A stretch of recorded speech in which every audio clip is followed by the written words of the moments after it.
Hello, EKN Nation. Welcome to another edition of the EKN Debrief. It is episode number 62, Wednesday, January the 29th. My name is Rob Howden, joined by David Cole, as this debrief does a deep dive into the most recent event that we headed to on the EKN Trackside Live Tour, the Rock Cup USA Challenge of the Americas Opener, rounds number 1 and 2, Musselman Honda Circuit in Tucson, Arizona. We'll jump into things momentarily. This week's show presented by Leading Edge Motorsports. Leading Edge Motorsports is the industry answer to winning in karting. At the helm is industry veteran Greg Bell, who has orchestrated the success of countless drivers dating back to the mid-1990s. Most recently, Greg and his Leading Edge Motorsports staff guided Danny Formal to victories at both the Rock the Rio and Superkarts USA Super Nationals in Las Vegas. Leading Edge Motorsports is the West Coast dealer and factory team for IP Karting, which manufactures the ultra-competitive Praga and Formula K kart brands. Visit leadingedgemotorsports.com for more info or find them on Facebook and Instagram. At Leading Edge Motorsports, winning never gets old. All right, David Cole, you and I hitting the airport on last Thursday, getting away from the cold climes of home to what was pretty much anywhere between 40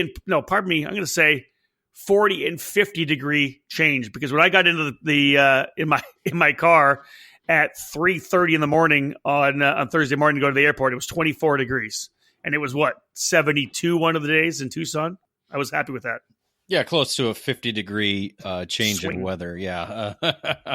Yeah, so it was a very much welcome trip out west to the Challenge of the Americas for us, and not only for us, but for everybody out there, because it's kicked off essentially the 2020 season for a majority of the people who were there.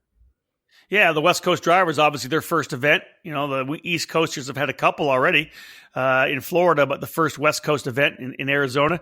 Your first chance to break out the shorts too, Dave. Even though we had 50 degrees when we got to the track, you were full David Cole. You were going shorts all day long. I was lucky I was wearing a jacket. It's warm weather. I mean, come on now. If there wasn't a wind, I probably would have gone jacketless, but a little bit of a wind. And that was one thing that was good about the weekend weather-wise. You know, as we said, it was perfect Arizona weather with 70 degrees. And then once the sun starts going down, it chills out a little bit. But there wasn't too much wind. We had a couple gusts, I think, maybe that kind of caught our attention, but nothing out of the ordinary that would scare us or take away tents that we have typically seen in Tucson. So overall, just perfect weather to be at the racetrack. Yeah, I didn't have to make that semi-regular announcement on the PA to batten down the hatches, right? There was no big wind coming in. You look back out of the tower and we see tents flying. So you're right. It was more light breeze.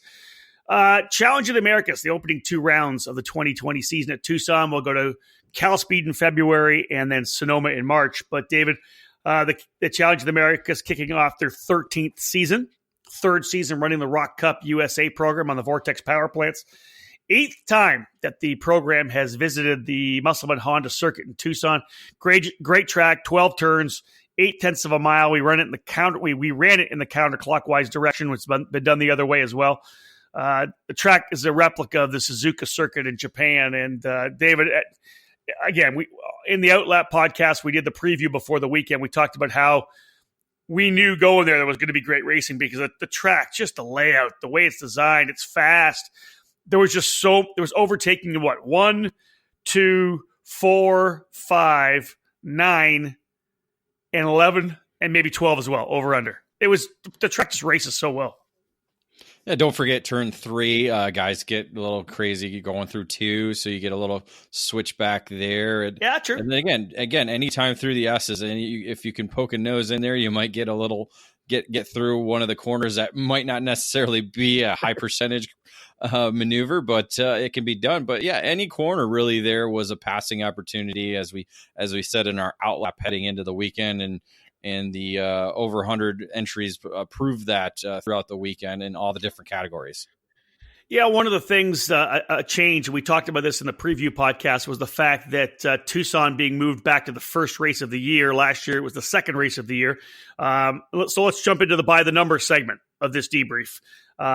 2019, 96 entries. It was a bit of a drop from Cal Speed to Tucson. But the program, even obviously some issues with a number of people would have been there, except for they were at the Rolex 24, the race in conflict with the Rolex. And of course, that's not something you have to always consider, because we know in the karting schedules of North America and in the U.S. in particular, you've got enough conflicts with just the racing that's happening everywhere else. Not so much racing, of course, on the West Coast, in January and February, but conflicts are going to happen. The event lost a number of racers simply because a bunch of people were actually racing at the Rolex 24. 96 entries last year, David, 107 entries this year. So 10% growth from last year to this year for the Tucson round, which I think, and Andy Saisman, the promoter of the program, has always said, we've talked about it, 10% growth is what he wants. If you can keep 10% growth, you're going to, eventually you're going to be at 180 to 200 entries, which would be great for the program. But really for the event at Tucson, from 96 to 107, that's a solid move. Yeah, and don't forget that last year's event was in March as well too. And when you get into March, it's a little bit different compared to January. And again, also the facility doesn't necessarily have a club program that we're able to draw in entries from. So all of these entries are from outside the Tucson area, Phoenix. Oh, outside the state. Well, the state there's people. There were some Arizona guys, Arizona drivers that come down from Phoenix and elsewhere, but everywhere else, all the other entries are from out of state, and so that a lot of different factors go into the numbers, but again, people want to get back to racing, and the Challenge in America is a great way to do that. And as we said, numbers wise, it's a growth. And again, we had graduating drivers. So we had drivers going from the cadet level up to junior drivers going up to senior. So you always have that kind of shift, because if you see in the shifter categories, they were very similar to where they were at last year. So you're always going to have that mixture of change. But the good thing of the growth part of it was in the 100cc categories. So that adds to the numbers, and again, numbers breed numbers. So as long as the numbers keep going up, it's going to bring in more and more. And we know that because of the locations of the last two events being in Southern California and Northern California, it's going to just automatically draw your 10 to 20 extra entries on top of what we had in Tucson. Yeah, let's go through the numbers a little bit here. Micro Rock from 4 last year down to 3 this year. It's obviously the very kind of entry into the Rock program. Mini Rock was 11 last year. Some good Mini Rock entries, down to just 4 this year. But as David mentioned, there's a bunch of cadet drivers who moved up, and not surprising, Junior Rock goes from 10 up to 16. So essentially the same amount there total. Senior Rock actually dropped from 16 down to 9. But that interest was the fact that a lot of guys from the junior class, instead of going into senior, moved right to the senior shifter category, because in shifter, we went from 16 up to 18. And in the shifter Masters Rock, as David said, 14 up to 17. 35 shifters in total, part of the program. I think a number of drivers potentially moving over to the 100cc class too, because we had 15 in 100cc senior, up from 9. Massive growth in the Masters class. We only had the one driver last year, Jimmy Gregory. 7 drivers in total running on the weekend in Masters. And of course, 100cc Junior was new this year. 4 drivers in the junior category. We're going to see more growth as that season goes along. And then Masters Rock, very similar, 15 last year, 14 this year. So David, as you said, ebbs and flows of kind of where the driver ages come in. You'll get a lot of guys graduating out of one class, like we saw in Mini Rock, and that kind of pumped things up in Junior Rock. But that's just part and parcel of what we see every year, depending on where those age groups are in any series. I think the key factor, and I know Andy will probably look into this when he divulges his data, is the number of new drivers that were at the series, because that's what the 100cc program did. That's where we saw the boost in the senior 100cc. Is a majority of those drivers had never been to the challenge before. The junior drivers, I think 3 of the 4 were brand new to the program, and then you add in the new master drivers that were there as well. So again, and then one of the other notable facts that I believe announced and talked about during the event was the senior rock or shifter senior rock division.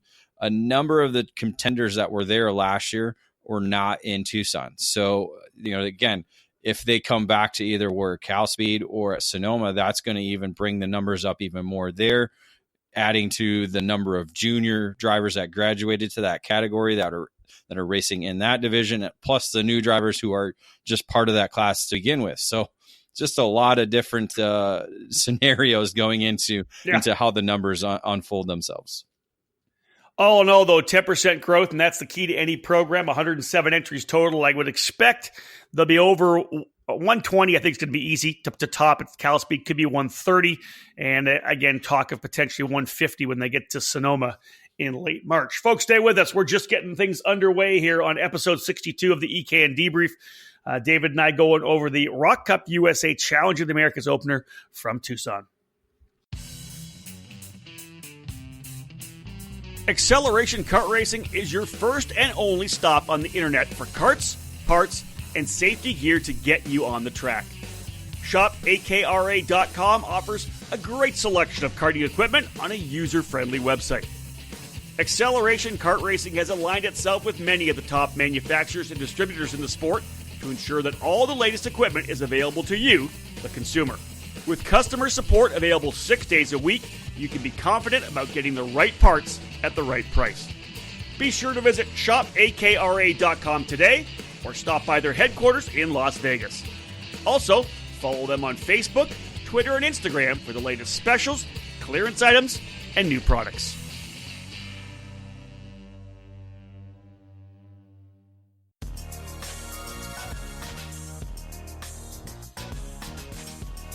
"2019 was a great year, no question.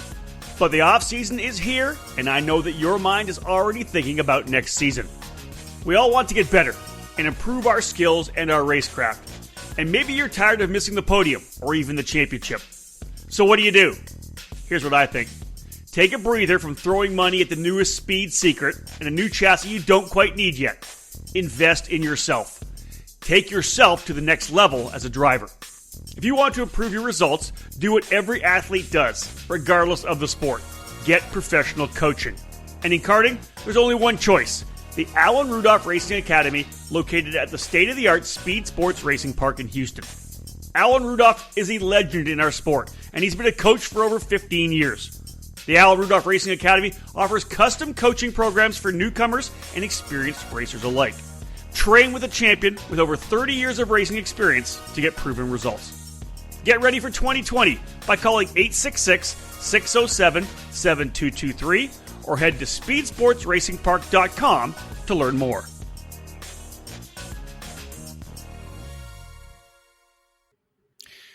Welcome back to the EKN Radio Network. Rob Howard alongside David Cole, episode 62 of the EKN Debrief, as we have a look at the event we were just at, the Challenge of the Americas opener in Tucson. Jumping into the Paddock Pass, a couple of little things to talk about. Today's Paddock Pass presented by Stilo USA. As a world leader in personal racing safety products, Simpson Performance Products is now the official North American distributor for Stilo helmets. In addition to their popular auto racing helmets, Stilo is excited to have made the move into karting. Stilo has two helmets designed and manufactured specifically for karting. The ST5 CMR 2016 for kids and the ST5 Kart Snell K 2015 adult karting helmet. For more information, check them out at www.simpsonperformanceproducts.com/Stilo or by following them on social media at Stilo USA. All right, David, let's jump into the Paddock Pass. You got 4 bits down here on the script. Let's hit it. Well, just overall, it was great to be back with Challenge of the Americas, the family that we've been a part of now for a 9th season. It's our West Coast family. It's the people we get to see to begin a new season. That's always a fun thing to do. And the staff is essentially the same as it has been the last couple of years, but they've added a new member with Tyler Brooks now as a assistant race director. So he was kind of there working alongside Mark Michione and Taylor Jocelyn and Angel Mata. So getting his wings and getting some of his rookie scenarios covered and taken care of. Pulling off the rookie stripe. The rookie stripe as an official. Now he's done it before. Again, we've talked about that, but this was his first weekend with the challenge crew. Yeah. And I thought he did a great job. And again, we do get a chance up in the tower where we are to hear some of the chatter back and forth, what goes on. And it's interesting, when you're a racer or you're a dad or a mechanic on the sideline, you don't get to hear that. So, you see people up in the air when something happens on the racetrack, contact, whatever. And of course they got throwing their hands in the air and screaming and yelling like, hey, do something about this. Well, stuff happens. We hear the chatter come in on the radio. They're immediately talking about it. They make their decisions pretty quickly. They had some video that they were playing with as well, just using iPhone videos. I thought everybody did a great job. And David, you and I could both hear it. There's no lack of communication, and Tyler fitting in very easily with Mark and Taylor and Angel. Yeah, I think it helps to know everybody that is already in the staff. Of course, him being a former racer, so he knows how the challenge works. He's very into what the rules are and how to address certain situations. So yeah, it was a good ebb and flow between the crew. Paddock-wise, one of the interesting things, and it was a bit of a change for this particular weekend because right as you come out of the grid area, full throttle karting set up there as usual. They've got their big container with all the tires and everything for the event. There actually weren't any drivers under the full throttle karting tent this particular weekend. Normally we see a handful of guys there, and we probably will for Cal Speed and Sonoma. But, David, it really was the first opportunity for Andy Saisman's company, Full Throttle Karting, the shop based in Orange, California, to act as the Rock Cup USA Western distributor. Of course, trackside with the challenge, a new trailer, a lot more cabinets, because it was essentially filled with Vortex components, all the parts that everybody would need. There was people from Rock Cup USA and Vortex, and obviously their representatives to help Andy. They got the trailer all set up. Eric Thompson's was in there running the program. Really, a first opportunity for them to flex their muscles as the Western distributor for the product line. Yeah, not only flex their muscles, but to kind of get a feel for the order of how things are going to unfold moving forward, because it's a completely different ballgame. Figuring out where all the parts are going to be at, the labeling where all the parts are going to go. So a lot of nuts and bolts type of work, but in a different scenario because they're all brand new parts. And then all the billing afterwards as well. So lots of a different feel under the FTK tent this weekend. Something that was unusual, but is something that Andy is very excited about.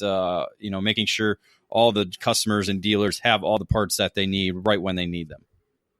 Indeed. And David, as we continue with the paddock pass here, kind of look inside the paddock as opposed to what's happening on track. This is kind of on track, but it's not really. Let's look at the grids. You mentioned it already. The debut weekend for a bunch of junior drivers jumping up into Shifter Senior. And it's interesting because that's not maybe what we would have saw a year or two ago. A lot of the juniors may have jumped up into the senior rock category, but a lot of guys excited about going shifter kart racing again. William Ferguson, one of the drivers, jumping up. A bunch of the juniors moving into the senior category, senior shifter category, which I thought was exciting. Well, it's kind of the numbers breed numbers, as we said in the previous segment, and the shifter numbers in the Rock Cup USA program is growing and growing, as we saw at the Rock Cup USA Rock the Rio. I think they had over 40 senior shifter drivers there. I think over 30 in the Masters category. So numbers are breeding numbers, and people are seeing that. And Florida Winter Tour is having the same success as well in the shifter category. So it's kind of opening the eyes a little bit to some of the younger racers, like, oh, there is another different direction I can go instead of into senior rock. Yeah, exactly that. And we mentioned about the fact that the cadets moving up into the junior class as well. And they looked actually pretty good, David, coming out of the gate. Some of those young drivers like Enzo Delaney coming out of Mini, moving into the junior categories this weekend. Yeah, that's always a great thing about the winter programs, is seeing the fresh meat, the young guns moving up, the young guns moving up into the full size karts. Because again, some drivers, it takes time. We've seen drivers where it takes 2 years before they get acclimated to driving and racing a full size kart, because there's a difference again between driving it and racing it, because you can be quick right away, but can you race against all the others in the full size kart? So it'll still be going on in Cal Speed. We'll still be seeing how the young junior rookies adapt, but right away they were quick out the gate. I agree. And just talking about the racing itself and how those cadets moving up to junior, they raced really well. Overall, David, a pretty clean weekend, I thought, in terms of racing. No red flags, which we always kind of wait till the very end to talk about. Not one red flag on the weekend. Am I correct? It was the first year for challenge for the pushback bumper. Is that correct? Yes, I was just going to mention that about with the clean racing. Yeah, it was the first event that they have instituted the pushback bumper. So this is the first year that they're going to be doing that. A few penalties here and there, not too many, but again, it's kind of the thing where everybody's doing it, so we're going to jump on board with it and move along with it. And thankfully, the staff that they have in place with the challenge is already familiar with how pushback systems work, and including not only the tech people, but the post-race people who are there in scales and the officials who are on track. They've all worked with it. They've all raced with it in all honesty. So it's not a big jump for them to include it. It was just something they didn't feel they needed to do until this point where now the carts are coming over with the pushback systems on them already. So it's almost kind of a hassle to go and go without it. For the first event, it was a clean transition. Like I said, overall, I thought the racing was good. You bring the pushback bumpers in as well. Like, again, people talk back again about you go back 5, 6, 7, 8 years without it, and some of the wrecks we had. We used to have a lot of turn one wrecks at Tucson as well because it's such a wide corner. Guys would power their way in there. We had some really good starts. A couple of minor issues here, but it wasn't guys plowing in and driving over top of anybody. We just really didn't have it. I think the racing's a lot cleaner. I will say this right now, and I know people don't like the pushback because there's obviously other issues on it on the other side, but it has made the racing cleaner. And overall, I thought the racing was pretty clean. A number of pushback activations. We got pushback penalties, some avoidable contact. Another one, David, we saw quite a bit was they really were enforcing the start line. That the fact that the pole sitter had to come across the line first. There was a number of penalties where the outside line was maybe trying to get that jump, and they actually got docked some time because they crossed the line before the pole sitter.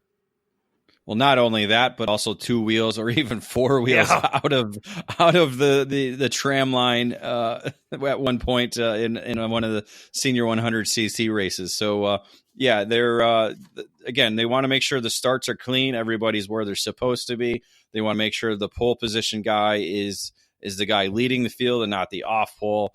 So again, all those different things. I think the punch off, they technically really didn't have a punch off zone. Just kind of, played it by ear and made sure the pole sitter set the pace. Yeah, I thought they did a great job for all the starts. I said some minor issues here and there, but I thought Casey Cook on the flags, and it was solid. All right, folks, we've wrapped up the Paddock Pass brought to you by Stilo USA. After this break, David and I are going to come back. Time to jump into the race report and start talking about actually what happened on track. If the dream is IndyCar, set your target on the Road to Indy presented by Cooper Tires. Our ladder system is designed to take drivers through 3 rungs of competition. The first step is the Cooper Tires USF 2000 Championship, which features a carbon tub Tatis chassis, 180 horsepower, and a paddle shift sequential gearbox. Boost the USF 2000's output to 280 horsepower for the Indy Pro 2000 program, the second rung on the Road to Indy. Add in increased grip and aero downforce, and the Tatis PM18 becomes an incredible training machine. The final step before IndyCar is the Indy Lights Championship presented by Cooper Tires. The Dallara IL-15 boasts a whopping 450 horsepower. This car itself has helped train a third of the grid expected for the 2020 IndyCar Series. At all 3 levels, you race at premier venues on the same dance card as IndyCar.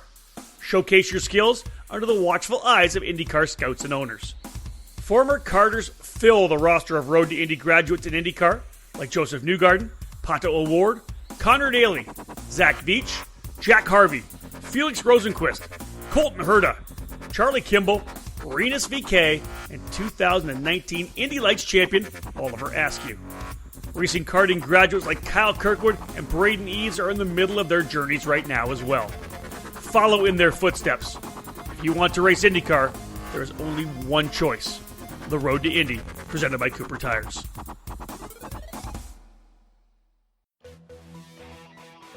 Winning takes top quality equipment, flawless preparation, experienced coaching, and passion.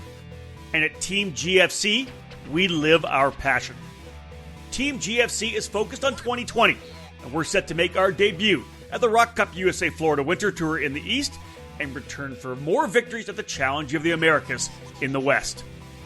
We have arrive and drive packages available for all categories, including the mini and micro classes, utilizing our all-new GFC RR5 Cadet chassis, which made its debut at the SCUSA Super Nationals.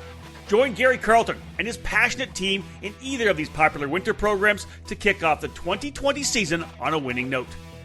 Team GFC is extremely excited about launching its new Team GFC Young Driver Development Program. Learn from one of the best American karters with over 25 years racing at the highest levels of the sport, offering personalized training on and off the track. Follow GFC Karting on Facebook and Instagram, or click over to gfckarting.com to learn more about joining Team GFC in 2020. GFC, live your passion.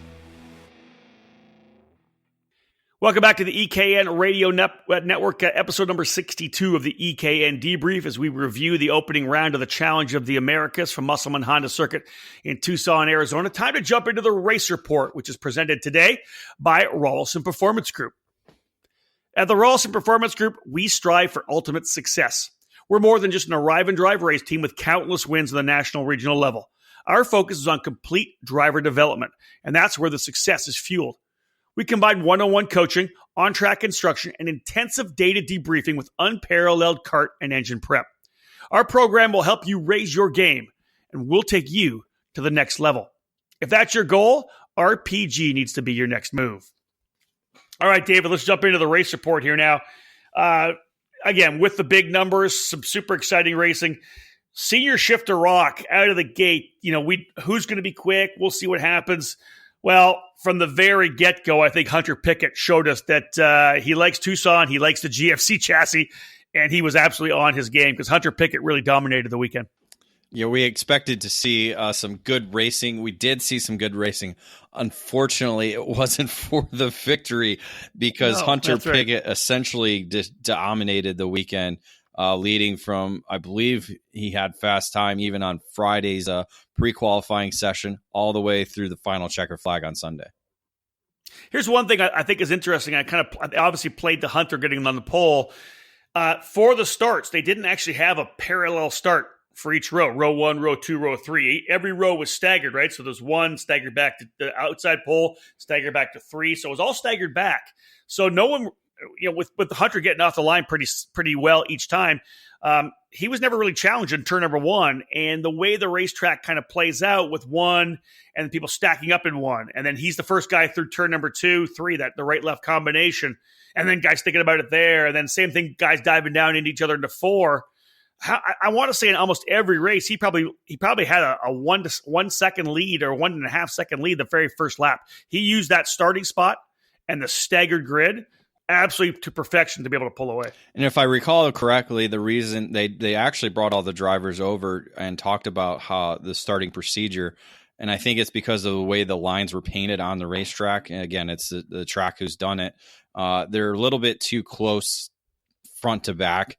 And so I think that's the reason why we have that stagger start format. And I think they're going to continue that because that's one of the things they want it to be a consistent format throughout the event. So I think they're going to keep doing that throughout the year. So we'll see how they do that at Cal Speed, depending on how the lanes and grid spots are painted there. But yeah, you still got to get off the grid in order to retain that pole position. And Hunter was able to do that. So kudos to him for getting the launches every single time for all the pre-finals and finals. And again, so he never put a wheel wrong all weekend long.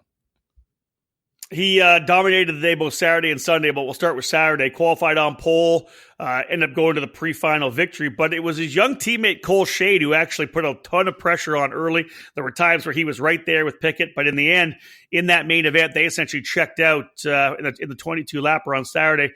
Pickett got the win. Cole Shade was close for a GFC 1-2. My thought as it was kind of playing out, because remember, we kind of saw that battle going on for the third position with Race Liberante. Who else? Who was Race? Top of my head, who was Race battling with? It wasn't Keon Tannen at that point. Was it Colton Griffin he was fighting with? I'm blanking right now. If I recall, yeah, it was Tannen because for a while, and then Colton Griffin was in there as well, and I think Bailey was coming his way through. Well, maybe it was Liberante and Tannen then. Liberante was battling, and remember, it was one of those deals where I want to say it was Colton Griffin, but it was a deal where, and it's the thing about Tucson, that racetrack, the minute you start to go on the defense, everybody closes back up, and it would look like it was going to be a battle for third. Bailey was back. He was a second back with probably 3 laps to go. They started fighting. Cole gets into the scrap, and then that big run down the back straightaway on the final lap. Liberante tried the inside. I want to say there was an over-under. And then Cole Bailey somehow was able to – he made a big sweep. It went way wide on the entry to turn number 11, which is a left-hander, the left at the end of the straightaway, back up the hill into 2. It's not a huge hill, but back uphill into 12, rather, the final corner. And somehow he's able to roll around the outside and coming out of 12, David, side by side with Liberante on the drag race to the line. There's literally contact. There's tire smoke. It's full-on last lap NASCAR stuff. And when they come across the line, Cole Bailey ends up getting the win. Keon Tannen then able to jump ahead of Liberante by, I think it was 0.02 of a second at the line. Wild finish for sure. That's exactly what happened. And again, when you come out of that last corner, it's almost a race to the exit point of that corner. Yeah. Because if you get to the exit point first, you're going to be able to get to the line first. And again, as you said, Cole Bailey was able to get there first. And actually, he edged out Tannen at the line by 0.02 of a second. And then 0.02 of a second back was Liberante. It's stuck in the middle between the two of them because, again, Tannen went inside for a 3-wide finish. Yeah, the over-under trying to come out at 12. It was a wild finish for sure. And the cool thing is that the senior shifter class, David, was the last race of the day. So it was one of those deals where we had an awesome day of racing. You put the exclamation point on this smoking finish to the line. Everybody was pumped up afterwards when we went to the podium. But, hey, for GFC, for Gary Carlton's program to come out of the box here on the West Coast to start 2020. Obviously, big smiles for everybody there. They overall had a really good weekend. We'll talk more about the other success that they had, or speed that they had. But that's David, for any team to be able to sweep a shifter class like that with 18 guys, that's a really strong outing. And I know all of them are pretty pumped up and motivated going into Sunday. Yeah, a very great way to start the year and a great way to start the championship, having the top 3 spots on the podium for the first round. Yeah, let's go to Sunday right now. And Hunter Pickett didn't lift off the throttle at all. Qualified on pole again, able to win the pre-final. The main event was a little bit different, David, because Cole Shea didn't quite qualify as well, didn't do as well in the pre-final. Kind of shook things up. It was really interesting because the pre-final was a wild finish for second.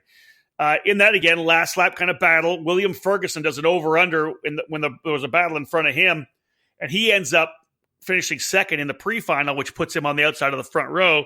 Jake French, who struggled a little bit early in the weekend, had a flat tire on I think on Saturday, had a flat tire in the pre-final. Anyways, he starts third. Out of the gate drop, boom, away we go. Pickett's gone.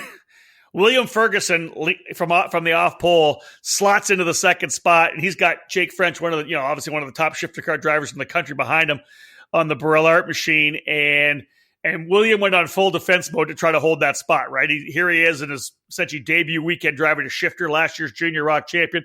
He's got French behind him, running the inside blocking line, the inside defensive line everywhere. And David had probably stacked 12 or 13 carts up behind him, and we talked to William about this, and we talked to Jake about this afterwards. If that's a big national race, Jake probably gives him the little bump and run to move by him, right? And then of course William's gonna struggle a bit and because everybody's gonna dive on him. But I thought Jake raced him really clean. I think he realized the situation. Let's not wreck any equipment. Jake stuck right there with him. But that battle for the first couple of laps, they were lined up behind William. Yeah, but to his credit, Ferguson was quick after those first initial opening laps. So again, that's it. and that's one of the key things about a pro driver from semi-pro is being able to handle the kart on those cold tires. And that, Pickett's getting obviously better and better as he moves along with that scenario. Obviously, working with Gary Carlton, one of the best to do it on cold tires. But again, see Ryan Norberg is the same thing in senior racing as well. So Agreed. It's always being able to run quick on cold tires. And again, Ferguson was the second quickest kart out on the track as the race progressed, and was able to keep himself in that position. And French, to his credit, drove a smart race. Let's not wreck early and see what we can do, and just didn't quite have the pace in the second half of the race. David, you've been doing this for 15 years now, and you can go back to watch what Gary Carlton used to do. He would get off the line. It'd be within 2 laps on cold tires. He'd have a 2-second lead, and he'd carry that 2-second lead for the rest of the race, right? Wouldn't overdrive the kart. It was like, got my lead. It's all I need. And he would hold that. We saw that so many times from Gary's. But yeah, you're right. William just needed to get through those couple of laps, I think, for the tires to come up to temperature where he could go to work. It's not like he didn't have the pace. It's just the opening laps. He wanted to make sure he wasn't getting pushed backwards at all. And a defensive run ended up paying off for him. He gets a great second-place finish. We talked to William afterwards, and of course, he's working with Austin Elliott and Speed Sense Motorsports. And it was cool to see William afterwards, pretty pumped. I'm sure that's going to motivate him going to the next race when we head to Cal Speed in February. But a great job for him on the podium in second. Jake French ends up in third, as you said. Cole Shade, another good run for Cole, so a second and a fourth for Cole Shade. He's right there in the championship fights. And Colton Griffin, good to see him coming back in the Tony kart. And he was strong. He was actually in the top 5 all weekend long. I think ended up P5 at the end of that one. But David, Pickett never put a wheel wrong. Absolutely perfect. Leaves there with a point lead, and he's got to have a ton of momentum and confidence heading to Cal Speed in February. Yeah, very impressive performances all around. Pickett sweeping the weekend. Ferguson, a great debut in the shift rock category. A great boost of kind of almost a breakout performance for Cole Shade, because he hadn't quite been able to do this at the Challenge in the Americas. And then for, as you said, Colton Griffin to come back and out of, I think it was 2 years out of the seat, to be able to come back and be top 5 all weekend long, essentially. Very strong showing for him. 2 great grids in both the senior and masters category. Masters put on a really good show as well. Out of the gate, it was interesting. Ron White racing driver Kevin Woods and the CRG really kind of was the man to beat all day on Saturday. David qualified on the pole position, ends up winning the pre-final. Now in qualifying, let's be real, top 3 drivers separated by just 0.09 of a second. So it's not like Woods dominated qualifying, but he won the pre-final. And I can't remember if he hole shotted in the final or not, but he ended up walking away and getting the win. He really was the man to beat all day long on Saturday. I was really impressed. Kevin come out of the gate strong to potentially put him into a fight for a championship. Well, it was actually Nick George who was able to jump out quickly in the main event, get out to an early lead, and then Woods eventually took over the position and drove off to gain the checker flag. It was probably more competitive than what we saw, obviously, in Shifter Senior Rock. I can't keep confusing names. I know. So this category was certainly more competitive at the front, because, as you said, Woods was able to get a sweep on the day, but it was certainly challenged even in the pre-final and especially in the final, because he had Nick George all over him. And if I'm not mistaken, he didn't get off the. It's coming again. Every time we do this, it kind of comes back to you, right? Because there's so much racing we follow. I believe he had trouble getting off the line. It didn't actually stall it, but didn't get a good jump, and then I think just got rolled, and then didn't quite get into second that well, and that allowed George to get out front in the Aluminos, and then of course Woods at that point, I think he went back to third or fourth, but then fought himself back up to position. Woods ends up getting the victory, as David said. Nick George held on for the second spot. In fact, it was Aluminos in second and third because Jimmy McNeil came from, I think, about seventh or eighth on the grid and worked his way up into the third spot. Nick Firestone, another one of the GFC drivers, pretty strong, ends up P4. But Dave, talk a little bit about Mike Jones and the Sodi kart because it was not an easy day for Mike. It was not an easy weekend, period. Even on Saturday had a DNF in the pre-final. I don't recall exactly what happened on Saturday. I do recall what happened on Sunday. But Jones had to start the main event he stalled on the pre-final. Clutch. He stalled on the pre-final. Stalled on the pre-final, so started basically towards the back. I want to say he had a clutch issue. I think there was something going on with the clutch, right? Yep. So coming from the back, drove his way, recorded fast lap of the main event, was able to get up to the fifth spot. So he's always quick there, but always seems to find trouble when he's in Tucson. Yeah. So the interesting thing was, we wrap up the day Saturday, you roll into Sunday. Qualifying, and you're going to expect some of the same guys to be up front. That's just the way it rolls, right? Pickett was P1 in both qualifying sessions. Kevin Woods didn't quite have the pace in qualifying. I don't have it in front of me, Dave, but I want to say he was like seventh or something like that in qualifying. It was actually Nick Firestone on the GFC. They did a lot of work overnight. Gary poured over the data with Nick. He actually talked to Sean Buer on the Challenge of America's Facebook page after qualifying on pole. For Sunday, saying, man, they did a lot of work. It was like being back in his car racing days, the amount of data they worked over. Firestone ends up winning the pole, and then David got the pre-final win as well. He was challenged more in the pre-final as guys were moving forward. Jimmy McNeil was moving forward. He had some challenges. Woods moved forward a bunch of spots, but Firestone came out of the gate good on Sunday, winning both the qualifying and the pre-final. It was strong. Well, as you said, Firestone was a new name up front. Also, Neil Joseph, Jason Campbell, they qualified second and third, putting Woods back and forth in the session. And it was, again, only 0.09 of a second separating the top three in qualifying. So It was a really tight session. And again, the pre-final really tight. A lot of drivers up there in the lead pack. And Firestone, again, was able to hold off everybody in the pre-final. But the main was a different story for everyone. Yeah, it was interesting because Jimmy McNeil was kind of the guy on the move. Ben Schermerhorn actually got a really good start and slotted into, I think, second early on. McNeil was moving, though, and he was able to get by Schermerhorn and then eventually was able to get by Firestone for the lead early on, David, by lap number 4. And at that point, Jimmy... Listen, we've watched Jimmy race for 15 years? If not, it's a guy that has always been up front, especially in the Masters categories. He's been so good. There was a time where he was doing, Masters 1 year shifter, and then he'd go back to the S1 class, the pro shifter class, to dial himself back up. He's been away from the car a little bit, but man, when he got things dialed in on Sunday, he was good to go for sure. Yeah, he had that thing set up, running perfectly, ran fast lap in the race. So it was certainly able to pull away, especially with everybody kind of behind him fighting for the second spot early on once he got into the lead. And so all that fighting along with the fast laps of the race was able to get him away out to the lead and score his first Challenge in America's victory. Yeah. And no doubt about it. And a really good run for Neil Joseph, as David said, qualified in the top 3, ends up on the podium, P2 in the CRG. Woods coming back, ends up third. So the day was not all for naught for him. He was pretty happy with P3. He's going to have probably the point lead going into, I believe that we'll look at the points. It'll be interesting. He's going to be close. But I expect he'll lead into Cal Speed. Jones, another top 5 from the tail of the field again. He had trouble in the pre-final. Did you remember what happened in the pre-final when he was stopped on the racetrack, Dave? That one was a carburation issue. Okay. He had a good start, was running, and then was, I believe, near the top 5, and dirt in the carburetor kind of shuffled off the engine. So you're right. No luck there.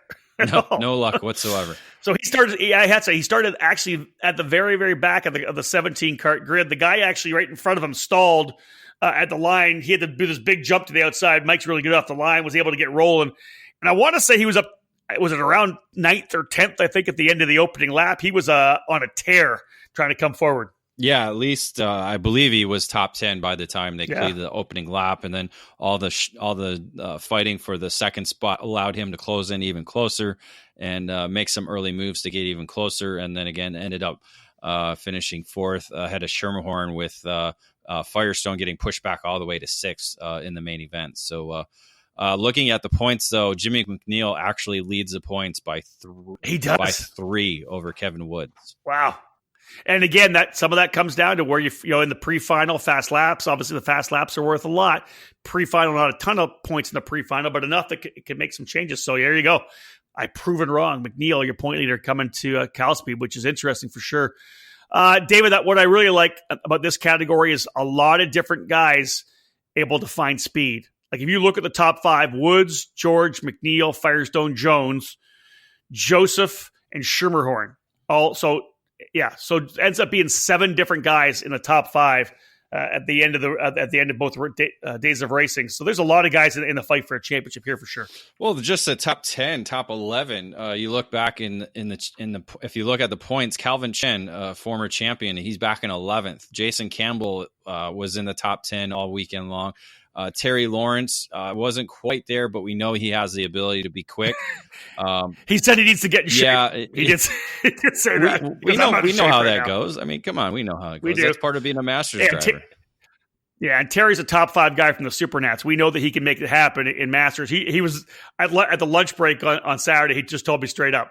Actually, it was on Sunday. He just said, "I'm just so out of shape right now," which is good. I love that. It's honesty. But if he gets in shape, Lawrence will be back in the fight for sure. Well, and the good thing is at least you know the problem, because a lot of people struggle and they don't know the problem. Yeah. You know, we know the problem. We're out of shape. We don't get it. So that's a first step. Agreed. All right, folks. Another break of the action here on this EKN Debrief, episode number 62. When we get back on the other side, we're going to talk Senior Rock, Masters Rock, and Junior Rock. Stay with us. More to come here on the EKN Radio Network. Looking for that extra edge? Comet Racing Engines is your answer. The engine service program from Comet Kart Sales has been winning from coast to coast at all levels and different forms of the sport. Lead engine builders Mark Harrison and Gary Lawson have decades of karting experience, providing racers the power to reach the top step of the podium. Comet Racing Engines continually perform track and dyno tests to provide their customers with the cutting edge in engine performance. Comet specializes in Yamaha KT100, IAME Swift, IAME X30, IAME Leopard, and Rock engines. Trackside and customer support are the cornerstones of the Comet Racing Engines business, ensuring each and every customer receives personal attention and the help they need to achieve the best results. Engine rentals are available at all the events that Comet attends in 2018, including WKA, SCUSA, USPKS, and the Route 66 Sprint Series. Contact the Comet team today at cometkartsales.com or by calling 317-462-3413. If you're looking to step up your engine program, send it to Comet Racing Engines.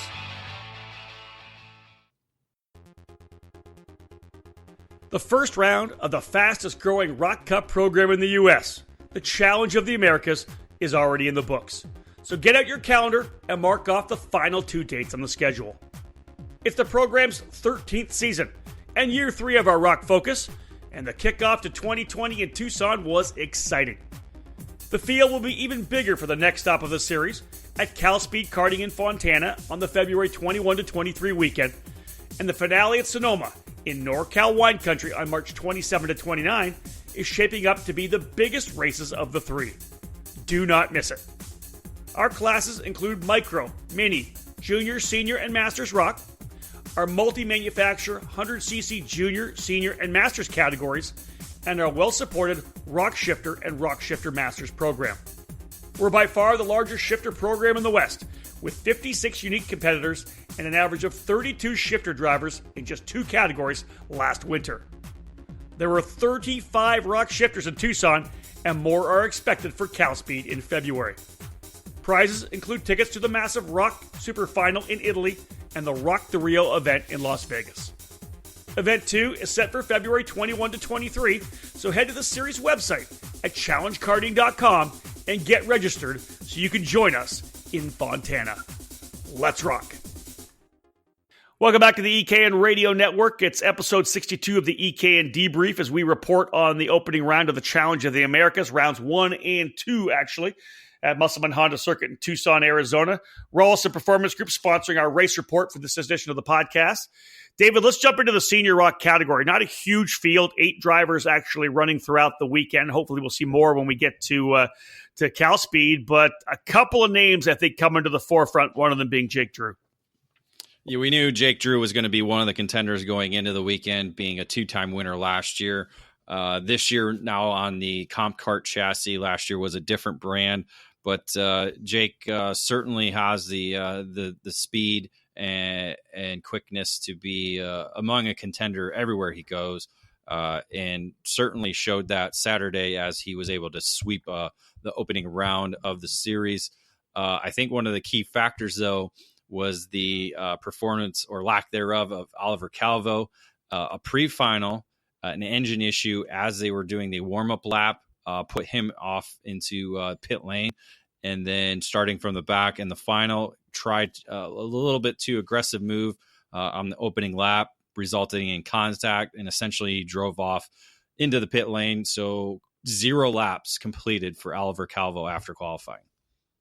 Yeah, Oliver running with Greg Bell and Leading Edge Motorsports on the Praga, and they actually posted a photo to Facebook after that pre-final. He sucked a rock right into the reed, and so stuck the reed open. Didn't go all the way to the motor, but just had the reed pinched open. So that's what took him out of the pre-final. He starts 8th in the main opening lap. Great opening lap, goes to P3 and tries to go to P2 at the end of the straightaway in turn number 11 on the opening circuit. Probably didn't need to do that. Could have hung out and relaxed. Made the move in there, activated the front bumper, goes off track. And as you said, David, at that point in the main, just elected just to pull off because he was well off the racetrack and pulled into the scale line. So tough one for Oliver.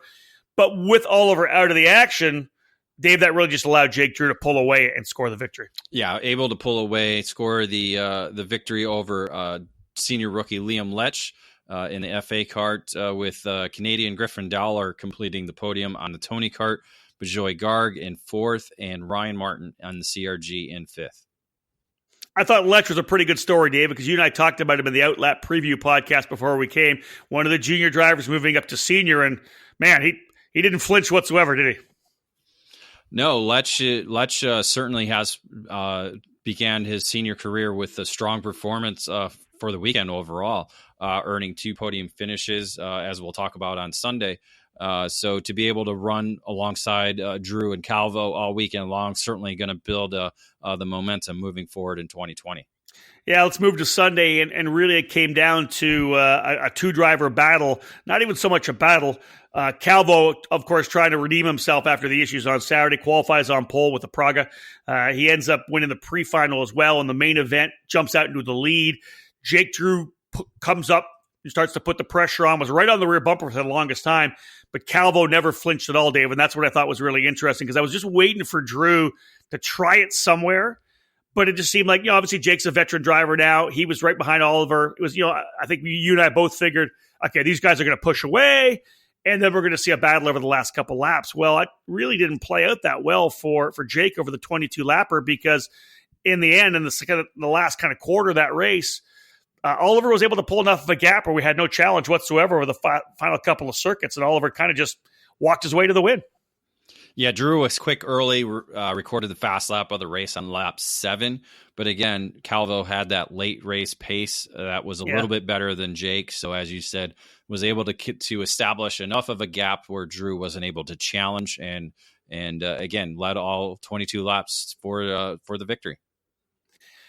Drew ends up in second. I'm sure he has the point lead right now with Calvo having no points from the opening day. That's going to be his drop as we head to try to get to Sonoma in March to see who wins the championships. Liam Lech, as David said, another podium run for him. Great job for the rookie senior. Bajoy Garg showed good speed as well, and Ryan Martin rounding out the top 5. David, let's go to Masters Rock. And the interesting thing about Masters Rock, and it's such a good field, Three of the guys in the top 5 all weekend long are 3 former champions in the program as well. Billy Cleveland, Derek Wang, and Eric Jackson. So this is obviously a stacked field in terms of talent and success at the challenge. Not to mention the last 3 actual champions, with Cleveland being 2017, Jackson 2018, Derek Wang in 2019. So these are not former champions. These are like current champions that everybody has to compete with, and them competing against one another. So yeah, it was great to see the fight in the category throughout the weekend. But Nick DeGraff is one of those that is trying to put himself on that list of champions, and was among one of the quick drivers all weekend long. Yeah, 14 in the class, and DeGraff came out of the gate strongly on Saturday, ends up getting the pole position on the VME kart. Billy Cleveland, though, looked really good all weekend long. He just had things kind of handled, I think, in terms of setup, and it was just strong. He wins the pre-final. Essentially, David, top 5, got rolling, go green, everybody settles in, and they really kind of remain static for the entire event. Billy Cleveland gets the win to start the season off with a victory. DeGraff strong, though. It said he's in the hunt for sure. He ends up P2. Derek Wang in third. Eric Jackson, as we've talked about already. And I think another guy you got to put into the fight, Rock the Rio winner, Tim Meyer. I think he's definitely going to be in the championship battle. He ends up P5 on Saturday. All in all, not a lot of excitement in the main event, but the 5 guys we expect to fight for the championship right there. And they were right there again on Sunday. DeGraff was able to secure the top lap in the qualifying session. But again, Billy Cleveland scoring the pre-final victory. And again, another kind of heated battle in that heat race. But the start of the main event kind of shook everything up there in turn 4. Well, let's talk about that. It's interesting because from where we were in the tower, in turn 4, Billy Cleveland with the lead early. Derek Wang slots into second, and he makes a move to the inside of turn 4. It's a corner where you're coming out of the 2-3 combination, which is a little right-left flick kind of thing. And depending on how good you get out of that corner, sets you up to, can I make a dive move into turn 4? Because there's a lot of room in that corner. We always see guys coming from a length or 2 length back, dive into the inside of a guy because a fast lap is a wide entry, hit the later apex to get out of that corner well over to 5. Well, and Billy Cleveland even told us this, all of a sudden we see it happen. We go to turn number 4. Wang goes deep into the inside, and as they kind of come back at us coming around the corner, all of a sudden Cleveland's 4 wheels off in the gravel. Immediately you say to yourself, must have been some contact, right? Something had to happen there. And I'm waiting for a call. We hear a little bit of it, no contact, and then Billy Cleveland told us I think he just got caught off guard, and Wang just kind of caught him off guard, and off he went to the track because he was out in the marbles a little bit. Totally caught me off guard for sure. And again, like you said, the entry to that corner is tricky because there's so much pavement on the outside that you don't typically use. But so it's almost, and then the corner just increases, and then boom, all of a sudden you're on the exit point without even knowing it. And so, yeah, I think it was just that rare mistake that Billy made that opened the door for Derek, and Derek took advantage, and Billy, unfortunately, probably just helped save the cart and not make contact, went into the dirt a little bit more than he should have, and kind of just grabbed him and pulled him out there. So, a rare mistake by Cleveland, but he was able to come back and regroup in the 22 laps that he had in front of him. In the end, Derek Wang was out front. It's not like anybody could catch him. Everything was perfect. He just started pulling away. He ends up with the victory. Nick DeGraff actually into second place. So back-to-back runner-up finishes for Nick DeGraff, and Billy Cleveland, as you said, David, knifing his way back up to the field to get third. Jackson and Meyer, 4th and 5th once again. Here's your 5 guys that are going to battle it out for the championship in this category. Wang wants to get it. He wants to defend his championship. You got DeGraff trying to be that one guy there in the top 4 who hasn't really got that title yet. He'd like to make it happen as well. Won the Streets of Lancaster last year, and I think DeGraff's got a lot of momentum right now. He was running in the 100cc class too. I like the way this particular group is kind of shaken out because we got a bunch of really good guys. Yeah, and let's not forget the SoCal Masters that were probably going to show up in Cal Speed. So that might shake things up a little bit. And also what to watch will be Derek Wang. He was kind of lingering from some rib issues all weekend long. Again, like you said, was able to get away out in the main event early. And that kind of, I think, helped ease the pain a little bit because he wasn't challenged, even though DeGraff came on a little bit late. But I think Wang was just able to keep that pace up enough to keep that gap over him. So we'll see if Derek's going to be able to heal over the next month and be able to take on the Cal Speed facility. Yeah, I think that, Dave, I think you hit the nail on the head there. Is he going to take the entire month off to try to heal those ribs? Because we know that a lot of grip down there at Cal Speed. You got to pound the curbs in a couple of areas. It could be tough on him. We'll see if he does go on the mend. Moving David into the Junior Rock category. And again, Junior Rock, 16 different drivers in the class. Let's talk a little bit about Alex Berg coming out of the gate strongly. He actually qualified on pole for both of his races on Saturday. Qualifies on pole, but definitely had somewhere to fight with him later on that day. Well, I think it was you who called out the Alex Berg scenario on our Outlap podcast, was it not? Yeah, it was. Yeah.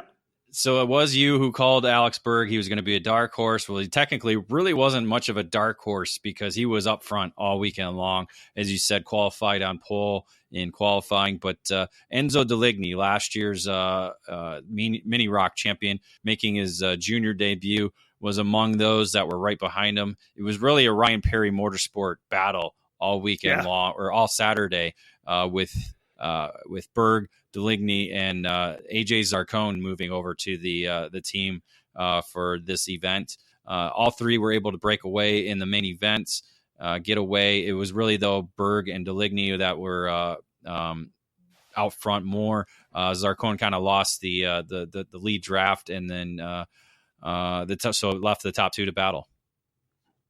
It was a final lap pass, too. If I'm not mistaken, Berg was trying to run the defensive line a little bit, and I think opened the door just enough for Enzo Deligny to come through, and Deligny ended up with the victory. Berg slotted into second. Berg was obviously not happy losing it on the final lap, but still a really good performance for him, and I think kind of a breakout. In talking to his dad, Alan Berg, it just seems like, you know what, from what happened last year to this year, I guess like a switch is flicked. He's just more comfortable in the kart. And again, as you said, Ryan Perry Motorsports 1, 2, 3 on the podium, very similar to what Gary Carlton was able to do with his GFC team and shifter.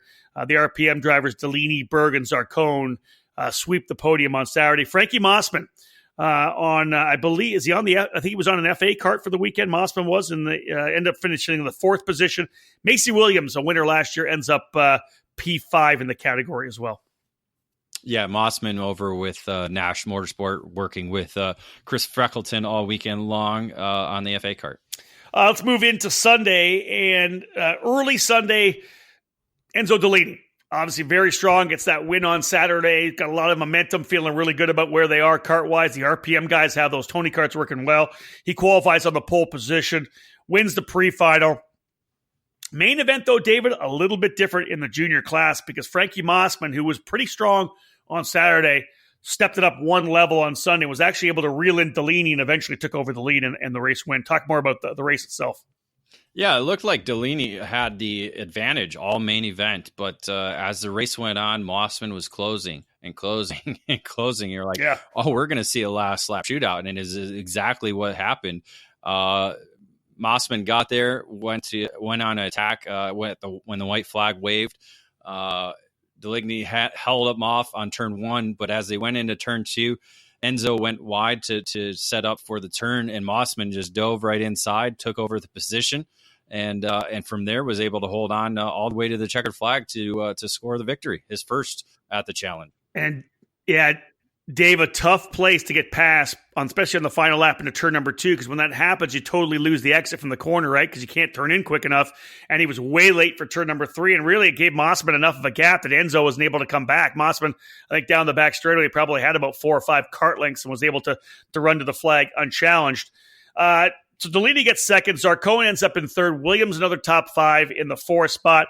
It was a tough one for Alex Berg because he actually qualified second, but was late getting off the grid for the pre-final. Now, what they did at Tucson, they allowed the drivers to have 2 warm-up laps. It's one full warm-up lap and then a formation lap. Of course, guys forming up late in the lap. Taylor Jocelyn told about the drivers meeting, you did not need to complete both laps. So what happened was Berg got out so late, he tried to catch back up, but he probably could have just waited for them to come back around. I was talking to Taylor about that. He goes, yeah, I told him later that you probably could have just waited for them to come back around. Instead, in that pre-final, he was so far back, David, he's only able to get his way up into the 10th position, starts 10th, ends up coming back to 5th. Still a good run for Berg, but just that one little mistake of potentially not waiting for the rest of the field to come by is what kind of hampered him, put him middle of the pack for the start of Sunday's race.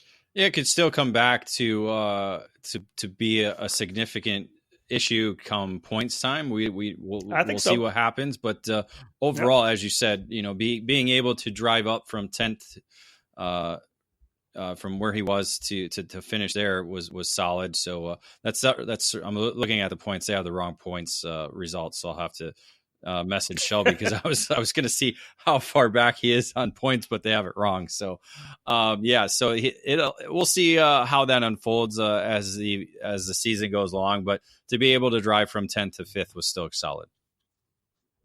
All right, folks, another quick break in the action. When we get back here on this race report brought to you by Rawlson Performance Group, we're going to go 100cc, Senior, Master, Junior, both mini and micro rock.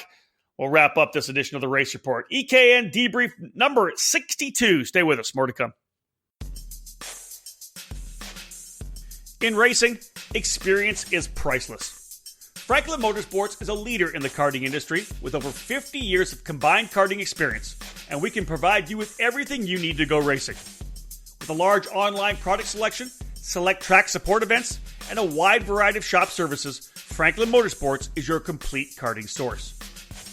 Check out our online store at franklinkart.com, where all our products are just a mouse click away. We ship daily to ensure that you get your order as quickly as possible, and we are constantly adding new products to our online store. We specialize in IAME engines, Tillett seats, ceramic product line, OTK products, Briggs & Stratton engines, and of course, our championship-winning Merlin chassis. In our online store, you'll find a variety of items to fit your karting needs. Franklin Motorsports is also known for our wide variety of services and is home to Innovative Engine Works by FMS, our in-house engine service department. Frame straightening, kart prep, and dyno testing are all services offered regularly at Franklin Motorsports. For all things karting, visit franklinkart.com.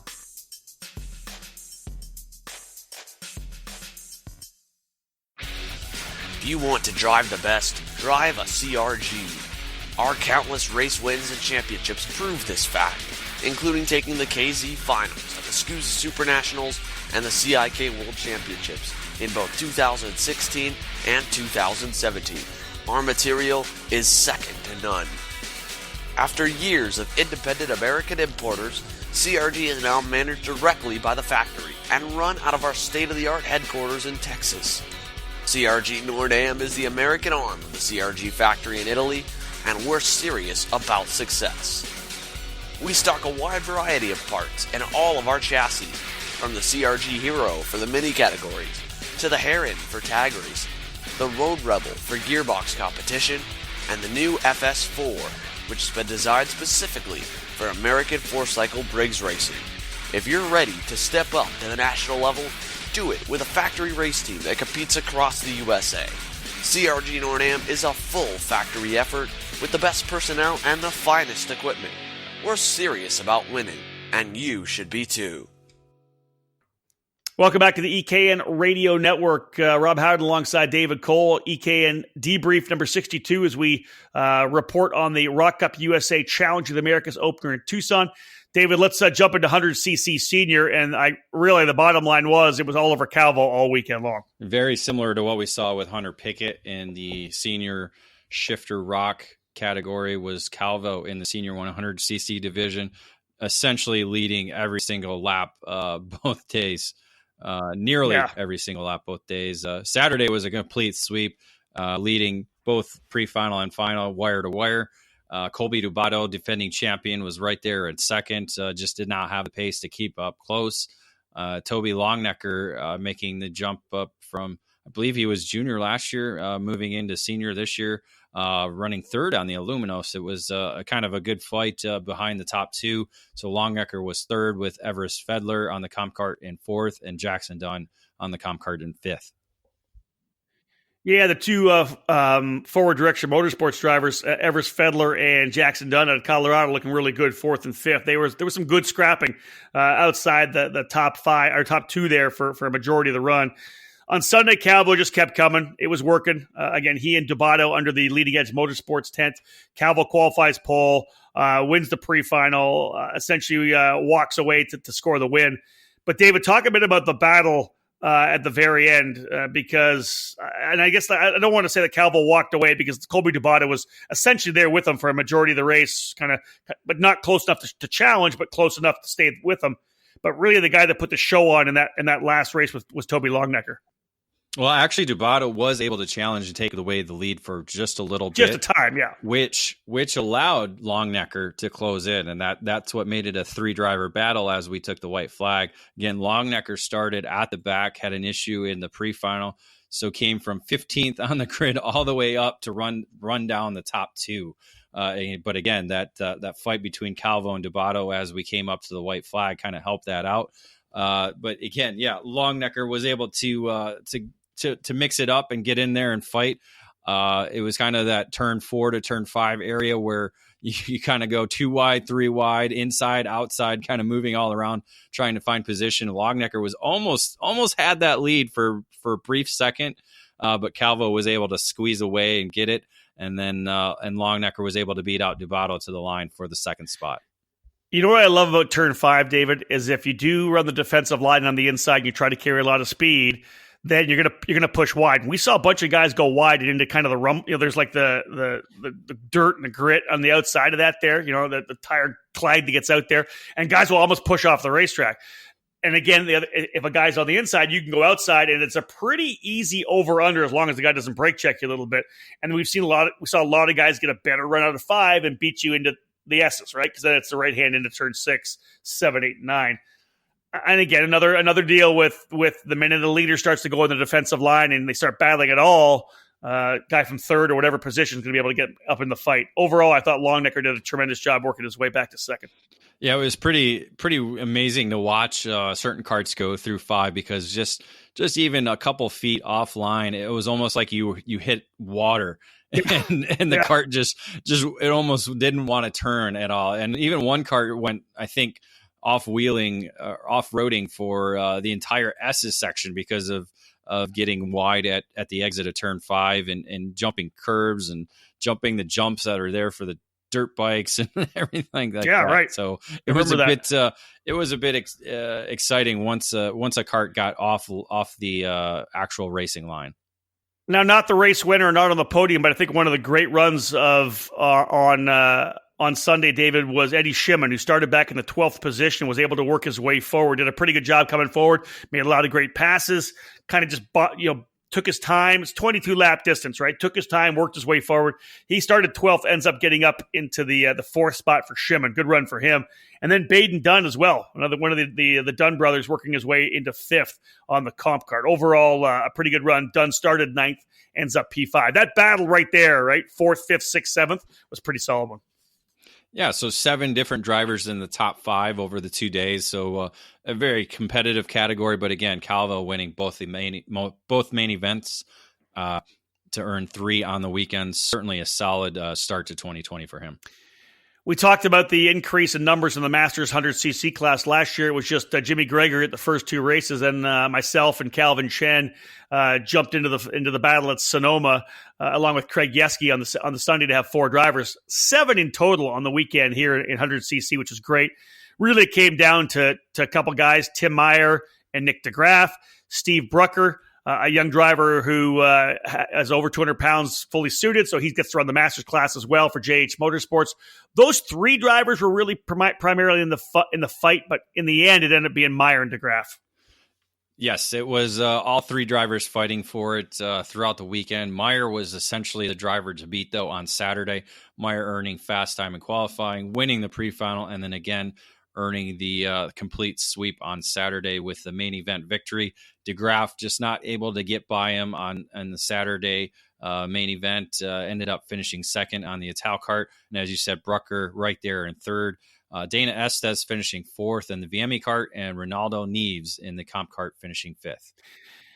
Interesting that Nick DeGraff, David, going back and forth. He was swapping carts and then swapping suits as well. So he was in the VME cart for the Masters Rock class. He was on the ITAL cart in the 100cc class, and actually, true to sponsorship form, swapped his suits out during the podium between races to make sure he had the right suit on. Well, not only that, he swapped engines from Saturday to Sunday. Saturday, he actually ran the VLR engine and then swapped over to the IME engine. Oh, really? On Sunday, which kind of caught me off guard because I was talking to somebody about the 100cc VLR engine, how it's very comparable to the IME engine at least in the master category. We've seen the two engines really mix well together in that category. So it was strange to see him swap over, but I don't know. Maybe the swap over gave him like a hundredths of a second quicker because it seemed to prove to be a little bit better on Sunday.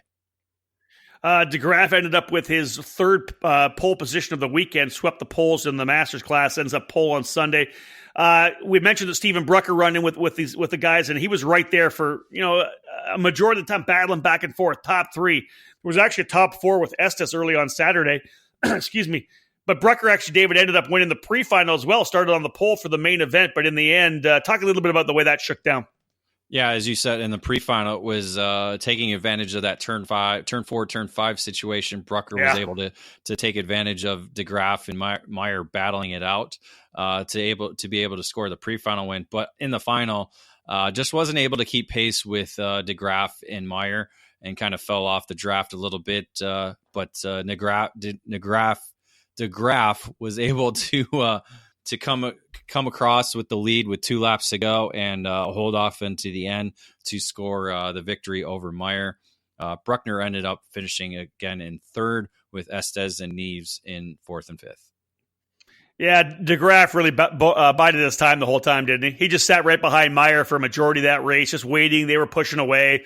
It was just a simple deal where it's 22 laps. Once we get down to lap 20, we'll go to work. And as you said, DeGraff comes through for a big victory. Meyer second, Brucker in third. 100cc junior class, 4 drivers. They actually ran in the same race group as the 100cc Masters group. Alex Berg, essentially the guy to beat all weekend long in the 100cc program, swept every session, qualified on pole, won the pre-final, unchallenged in the main event. Jacob Hoover was with him early, and then would slowly fade off mid-race, and then Berg would be able to stretch away.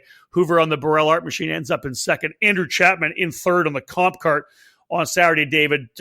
Kiefer, Pete, and Chapman were going at it a bit for that third position, but then Pete retired early, so the podium was essentially locked at that point. Yeah, we didn't see exactly what happened there on that final lap. Yeah. Again, retired early and was unable to finish the race. So essentially setting up the podium, as you said. Again, on Sunday, it was all Berg, fast time in qualifying, winning the pre-final and winning the final, both unchallenged as they fought behind him for the second spot. Pete was able to rebound from that DNF on Saturday to score the second spot. Again, another... or might have been, I'm sorry, it was Pete and Hoover fighting for second and with a last lap battle, and something happened we didn't see. Hoover retired, giving Pete the position with Chapman in third. Moving to the mini rock category, and again, not a lot of drivers in the category. 4 in the mini class. I think we had 3 in the micro. Christian Cameron and Tristan Young were kind of the 2 drivers that were battling it out for the race win in the mini rock category. Cameron qualified on the pole on Saturday, got the pre-final win. Cameron shuffled back a little bit early in that main on lap number 2. Young was able to fight it out actually with Nico Sarfati because we had the minis and the micros battling together on track. Tristan Young ends up getting the win in mini. Day 1, Alex Rantala in second, and again, Christian Cameron getting third. Alex Chartier from Calgary, Alberta on the VME rounding out the top 4. On Sunday, it was actually interesting. Tristan Young actually came out of the gate strong on Sunday, David, qualified on the pole and won the pre-final. But he and Cameron in the battle again in the main event. It was a shorter 16-lap main event for the drivers in mini and micro. And it was actually Cameron that came through with the victory. Yeah, Cameron was able to establish himself as a leader in the main event and then gradually pull away from the rest of the field to score the victory. As you said, Young was second with Ronaldo earning another podium, this time in third. with Alex Chartier in fourth. Into the micro class again, they ran with Mini on the racetrack. Cypress Andrews from the Leading Edge Motorsports Formula K was super quick all weekend long. Qualified on the pole.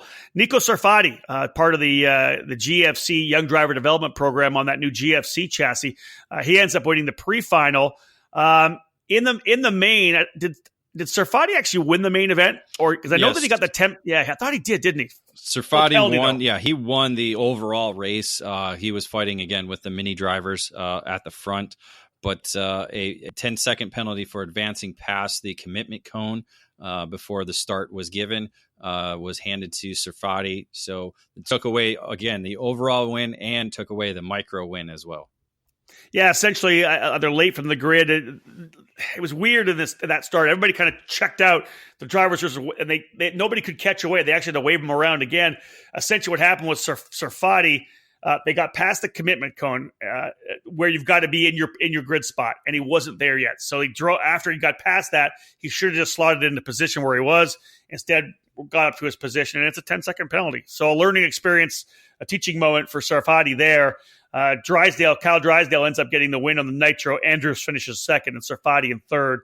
Sarfati out of the gate like a rocket, though, David, on Sunday. Again, qualified on pole, won the pre-final, but he ended up going out in the opening corner. We talked about the fact that there wasn't a lot of action in the opening circuit, in the opening corner, not like the crazy action we saw in years past.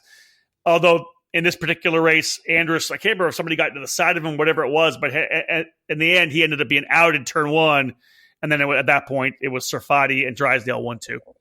Yeah, nothing much more they could do for Cyprus out early. And as you said, Sarfati was essentially battling with the Mini drivers throughout the race, with Drysdale trailing there in second. I didn't get a chance to see the kart, but I got to think probably something happened with the steering wheel because, if I'm not mistaken, Taylor Jocelyn walked Cypress back over to the medic, right? Because I think he hurt his wrist a little bit on the incident in turn number one. Yeah, no, the kart looked fine. I didn't notice anything wrong with it as far as severe damage. So again, just some minor contact that took him out, and not sure. Yeah, I don't believe he was injured because he was there on the podium. Yeah, at the end that's right. At the end of the day, jumping around. So playing football before that, right? Yep. All right, folks, one more break in the action. When we come back after this, David Cole and I'll wrap things up. We'll have a look at the Constructors' Championship, let you know which chassis won races, and then we'll have a look where we're going to be in the next month on the EKN Trackside Live race calendar. In Las Vegas this past November, at the Rock the Rio finale and the SCUSA Super Nationals, Formula K reigned supreme. Daniel Formal drove his Leading Edge Motorsports Formula K Evo 3 to wins in the biggest races of the year, proving the outright speed of the Formula K brand. And you can make Formula K your kart in 2020 by contacting your local dealer today. Atlanta Motorsports Park is the importer and distributor of the Formula K line, as well as the race-winning Praga chassis, and you can connect with your dealer through the AMP website. The new 2020 Formula K Monster Evo 3 is ready to ride and win, complete with IP Karting's new STRB brake system. Follow in the footsteps of Formal and steer your own Formula K to victory lane. If a Praga is more your style, the Dragon Evo 2 is the perfect choice for single-speed competition. Bolt on your Miami X30, Vortex Rock, or Rotax Max and go out and win. Atlanta Motorsports Park has both Formula K and Praga chassis in stock to support new dealers, and they have previous year models in their inventory available for racers who are looking to get a winning chassis at a discount.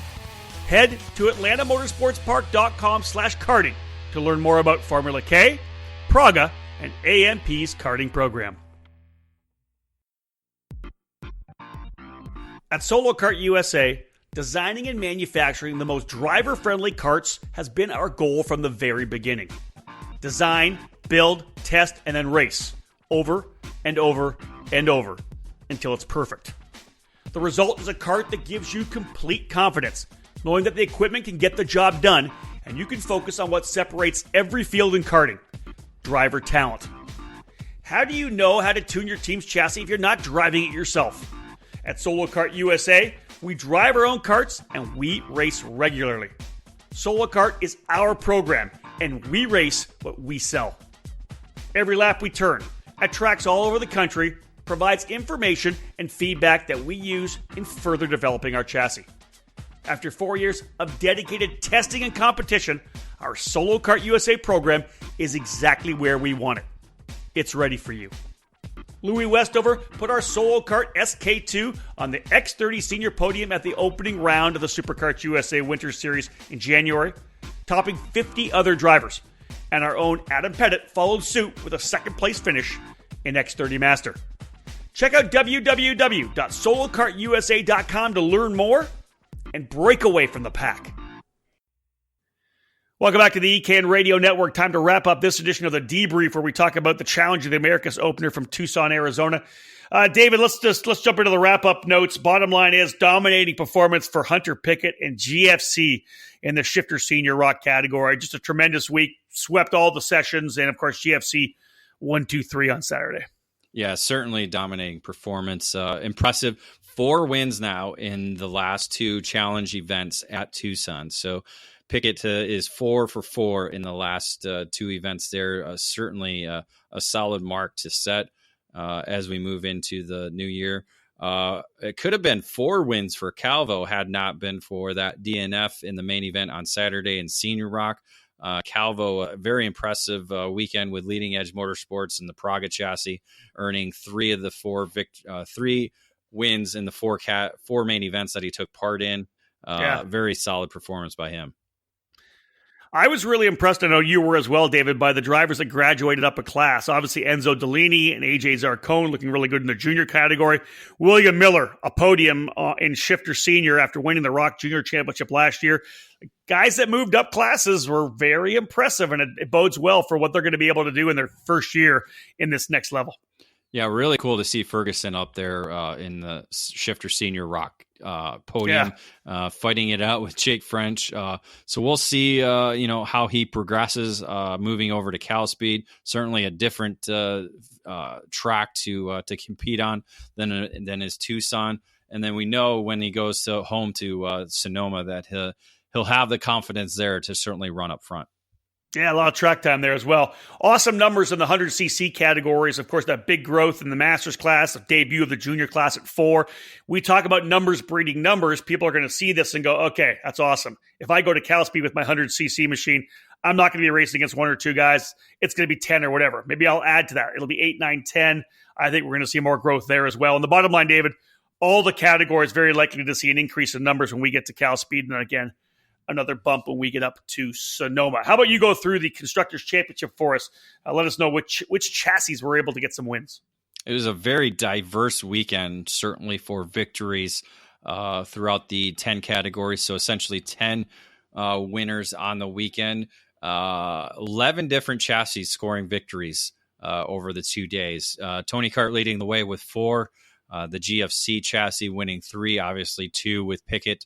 And then 1 with Nico in the Micro Rock division. Oliver Calvo accounting for all 3 victories for the Praga kart. FA kart winning 2. Cosmic kart winning 2 as well.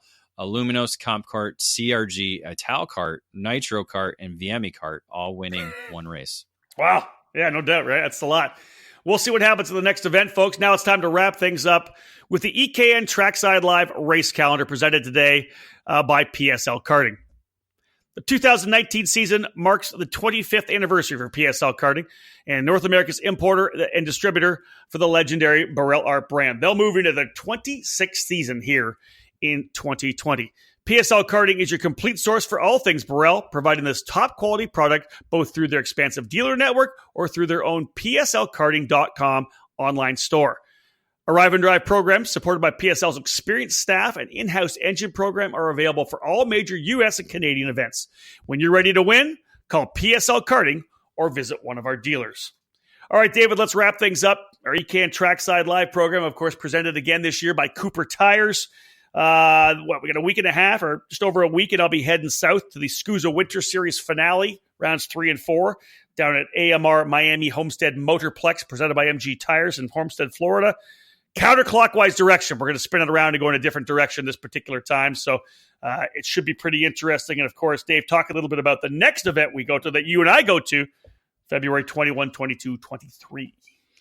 Yeah, I'm going to have to sit here in this cold weather no sun whatsoever. I think that's what kind of sparked my attitude throughout the weekend, was actually seeing the sun. You're happy. You're pretty happy. I'm telling you, they said January is probably it's been one of the worst months as far as sun exposure here in Michigan. So it was good to see the sun. Hopefully we'll see more of it in February. I'm looking forward to hopefully we'll see more sun at the Cal Speed karting facility than what we saw last year at the Challenging Americas event. This year, February 21 through 23rd. This will be rounds 3 and 4 of the program in Fontana, California. Again, hopefully there'll be no rain. It'll be all sunshine, and we'll all be happy. That's what we're looking for. All right, folks, that wraps things up for this particular edition of the Debrief, episode 62. We had a great time at the opening round of the Challenge of the Americas. 10% growth for the event at Tucson, and big numbers expected for both Cal Speed and Sonoma. It's a really solid program, as always. David and I enjoyed getting out there. Great racing, too, man. It was just a lot of fun. When I start raising the voice and getting fired up, I know things are going good, and we saw a number of really good races. And we expect more when we get to Cal Speed because it's a racy track as well.